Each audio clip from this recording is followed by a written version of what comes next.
میں نے پہلے بھی ایک دفعہ یہ واقعہ سنایا تھا ہمارے اپنے قریبی جاننے والوں میں، ایک بندے کی اولاد نہیں ہو رہی تھی، اس کو باقاعدہ خواب آئی، وہ دوسرے ملک میں تھا کہ بھئی پاکستان جاؤ، فلاں مزار پہ حاضری دو، تمہیں اللہ تعالیٰ اولاد دے دے گا۔ وہ اسپیشل آیا پاکستان اسی کام کے لیے۔ آگے سے اس کی خوش قسمتی کہ وہ آیا جب، اس سے اگلے دن میرے درس میں آ گیا، ابھی دربار تک پہنچا نہیں تھا وہ۔ اور اس دن میں قبروں مزارات کے اوپر اللہ کے محبوب صلی اللہ علیہ وآلہ وسلم کی تعلیمات قرآن و سنت کی روشنی میں بیان کر رہا تھا۔ وہ آیا ہفتے کے لیے، ہفتے بعد جب واپس جانے لگا تو اس نے مجھے بتایا کہ جی میں تو اس کام کے لیے آیا تھا، لیکن وہ آپ کا درس سننے کے بعد نا میں تو اس چکر میں پڑھوں گا ہی نہیں، اولاد ہونی ہے ہو نہیں ہونی، یہ تو اللہ کے فیصلے ہیں۔ سورہ شورا میں اینڈ پہ آتا ہے نا، اللہ جسے چاہتا ہے بیٹے دیتا ہے، جسے چاہتا ہے بیٹیاں دیتا ہے، جسے چاہتا ہے دونوں دیتا ہے، جسے چاہتا ہے بے اولاد رکھتا ہے۔ رسول اللہ کی ساری بیویاں بے اولاد ہیں نا، سوائے حضرت خدیجہ کے یا ماریہ قبطیہ سے ایک ابراہیم پیدا ہوئے، تو کیا باقی عورتوں کی خواہش نہیں تھی کہ ان کی اولاد ہوتی؟ یہاں کتنے پیر ہیں جن کے اپنے بچے بے اولاد ہیں اور لوگوں کو وہ اولاد ہونے کے تعویذ لکھ کے دے رہے ہوتے ہیں۔ اس طریقے سے ہوتا ہے۔ اچھا خیر، وہ واپس چلا گیا، واپس گیا، جا کے اس نے ٹیسٹ کرایا تو پریگنینسی پازیٹیو آ چکی ہوئی تھی، اور پریگنینسی وہ جو اس نے خواب دیکھا تھا اس سے پہلے کی ٹھہر چکی ہوئی تھی، لیکن آپ کو پتا ہے کچھ عرصے بعد پتا چلتا ہے۔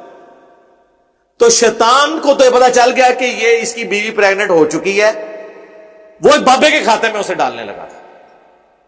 اب ماشاءاللہ 10-12 سال کا اس کا بیٹا بھی ہے، وہی والا۔ اب بات یہ ہے کہ اس طرح کے کئی واقعات ہوتے ہیں، کرنے والا اللہ ہوتا ہے، بابے کے کھاتے میں ڈال جاتے ہیں۔ بس آپ نے وضو نہیں توڑنا، آزمائش کے وقت کے اندر اپنے آپ کو ثابت قدم رکھنا۔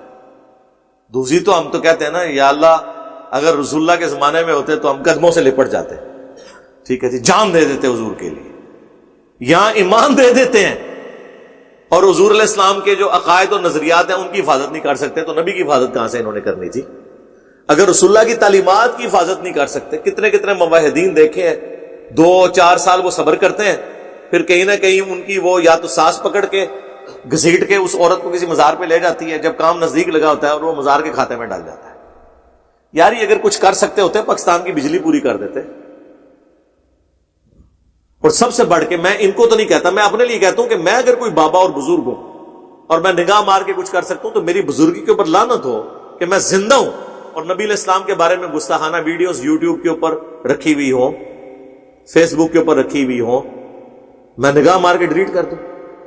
کہتے ہیں نا ہر علاقے میں بزرگ کی ڈیوٹی ہوتی ہے، ڈیوٹیاں پوری کر رہے ہیں بزرگ،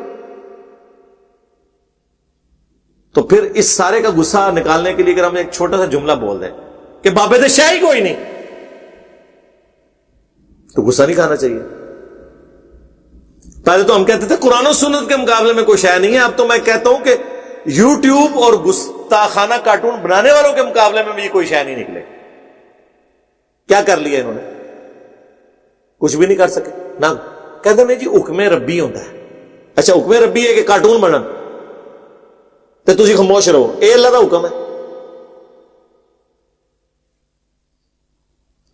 اور اے حکم ربی ہے کہ لوگوں کی گڈیاں نو تے موٹر سائیکلاں نو اگ لاؤ۔ کسی عاشق رسول نے اپنی گڈی نو تو کدے آگ نہیں لائی، اپنے موٹر بائک کو تو کبھی نہیں جلایا۔ لوگوں کی گاڑیاں اور ATM مشینیں لوٹنا، یہ عشق رسول ہو گیا؟ اللہ بھی نہیں کر رہا۔ اللہ نے کیوں کرنا ہے؟ اللہ نے بندے کی ڈیوٹی لگائی ہوئی ہے۔ اللہ نے پیغمبر کیوں بھیجے ہیں؟ اللہ خود نہیں اپنا تعارف کروا سکتا تھا؟ اس لیے کہ اللہ چاہتا ہے کہ میرے بندے ہی تعارف کروائیں میرا۔ پیغمبروں کے جانے کے بعد پیغمبروں کے ماننے والوں نے اس کام کو کرنا ہوتا ہے۔ اللہ نے آپ کے ذمہ لگایا ہوا ہے، آپ کہہ رہے ہیں اللہ کرے۔